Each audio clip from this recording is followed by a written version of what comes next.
October 8th, 2023. This is Ken with Dwiggins Farms. And this right here is a WS8-10 persimmon. And this right here, get a nice little, there we go. It is a row 1, tree 62. It's a cross between Kinnear and Rosianka from Jerry Lehman's orchard down there in Kentucky, England's nursery. You can buy all these grafted trees. So, this is the first year this tree is produced for me. This is one that Cliff England cultivated. I'm seeing a little bit of difference in size here. I don't know what that's about. And none of them have dropped yet. So, I have not had the ability to taste any. But it is, like I said, here in October. So, this should be something that would be good for deer hunters. I also wanted to show the size difference between a WS8-10 and this one, which is, like I said, is a cross. I guess it hasn't been named yet. See how this one, though, is kind of dirty to me, in my opinion. The Proc is a lot cleaner, but there's a lot of other varieties are coming on. So I'm looking forward to learning. So as we get to the end of the season here, just wanted to show a couple things, so that way it's notes to myself or to whomever. So on this tree right here,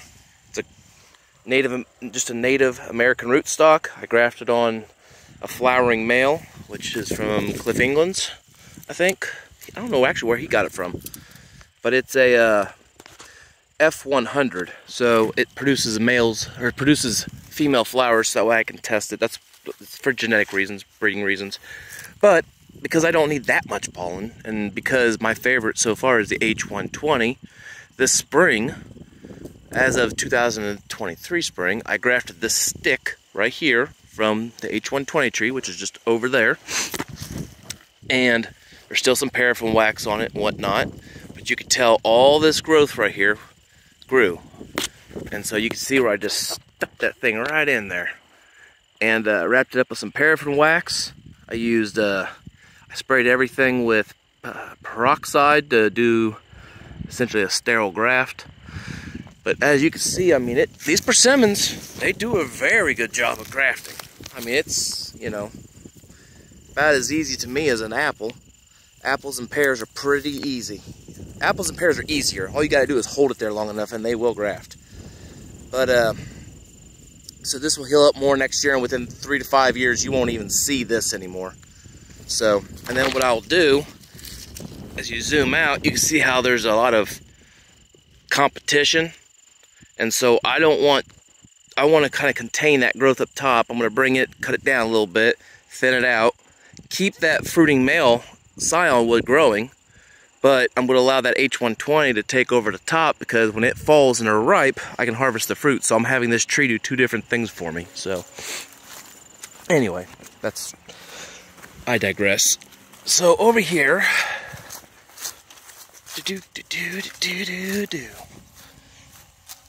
let's see, what do we got? After I do enough of these videos, I'll remember everything. Alright, so this is also a fruiting male. So what that tells me, I've got to have to look. I think it's up there is the fruiting male. Everything from that graft up. But I think everything from this metal tag down is super sweet. And so without actually, yeah, I guess I can kind of see it. There's a little bit of difference. But none of them are falling yet, so there's no reason for me to test them. This is something else I grafted, just as a genetic backup. This one is Joey's Pride from row 1, no, correction, over at Jerry Lehman's, Cliff England's nursery down in Kentucky. Row 12, tree 1. This is Joey's Pride because apparently it tastes like vanilla. And I actually think I got some of these either on this tree or a different one last year. And it did kind of taste like vanilla. It was odd, but in a good way. You can see right here, I always like to look at these old grafts.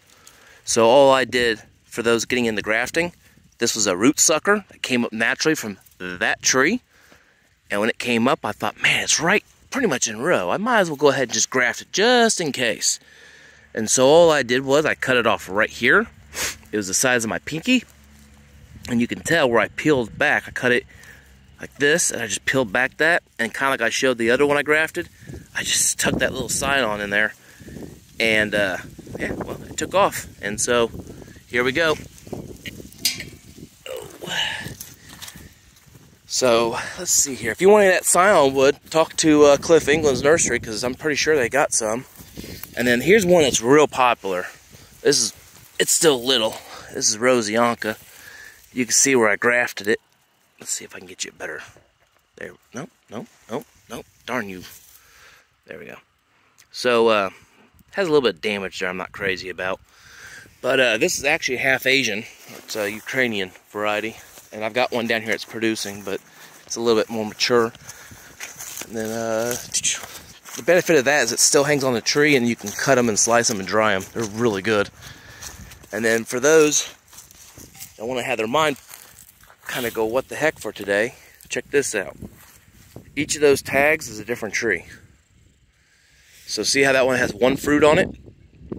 And then you look at this one, it has no fruits on it because they've already fallen off. And then you zoom back out, you look again, and here come to this one. See this tag? Joey's Pride. Oh, there you go. So, there it is. That's the one that tastes like vanilla. So, they're not ripe yet, not these ones. This one's about ready. I'm just not willing to try it though, not till they fall. Because I can really taste that, it's not tannin. Something makes your mouth go just super dry. But once they're ripe, they're good.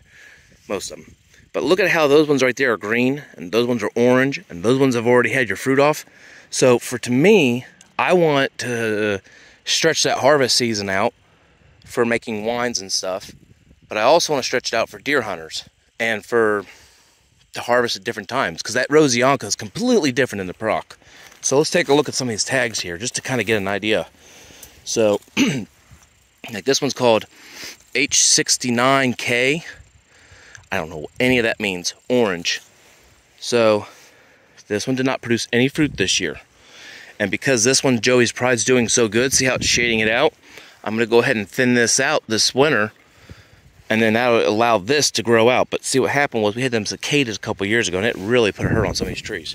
But you can see right here where I grafted. Right here where I grafted. Anyway, let's see, what do we got? What do we got? So that one is Union Star. This one right here. And it's still kind of green, so I ain't even gonna even attempt to try that. And then we already talked about Joey's Pride. So let's see, we can go out of this. I call that, some guys, they call that a parking lot or a library or genetic backups. But the whole purpose of me doing everything here is for genetics, so. Anybody want to give me an honorate doctorates, that'd be great too. Or give one to Jerry. Well, he's passed. Let's see, what do we got here?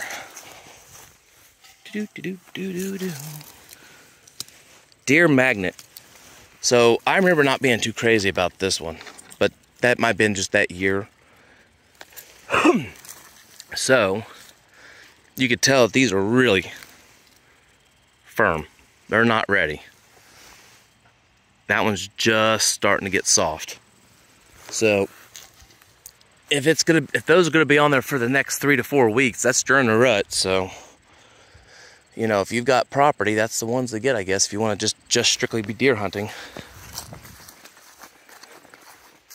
I don't know which one this is. It's Elmo.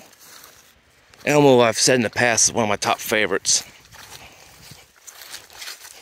It's not the most attractive visually, even though it does have, there's one of them on the tree. You can't really see it because of the sun, but it's got like these tiger stripes. So that's kind of neat. They're like no astringency, which is really pleasant. And then you have another Elmo. Yeah, I've been really harvesting them this year, but they're pretty much done. That's kind of one I wanted to show too, is just how thinned out, you know. Some of them are still full, some of them haven't even started. But that Rosianka I was talking about earlier, look at how the leaves are still on it. The WS8-10 leaves are gone on both of those trees. But then on the Proc and the Proc, they both have their leaves too. It's just interesting to me. Alright. So, I'm looking on the ground for one, silly. So this is the Rosianka. These are actually kind of small. Usually they get bigger than this. So, I think next year's going to be a bumper crop. I really do. But this will hang on there, and you cut it off, and you just slice it and dehydrate it, and there's all kinds of ways. Dr. Ron Powell, with the, he former president of the National Pawpaw Growers Association, they had some way with some citric acid that was really good. I think it was. Look at that. That's like oranges. The taste is kind of date-ish, like a date. But anyway, hopefully that helps. So, if I know down there at England's Nursery, if you're not able to make it on Monday, then, well, a lot of his cultivars, this is some of what he has there. These are some of the ones I really like that he has down there. So, until next time, bye-bye.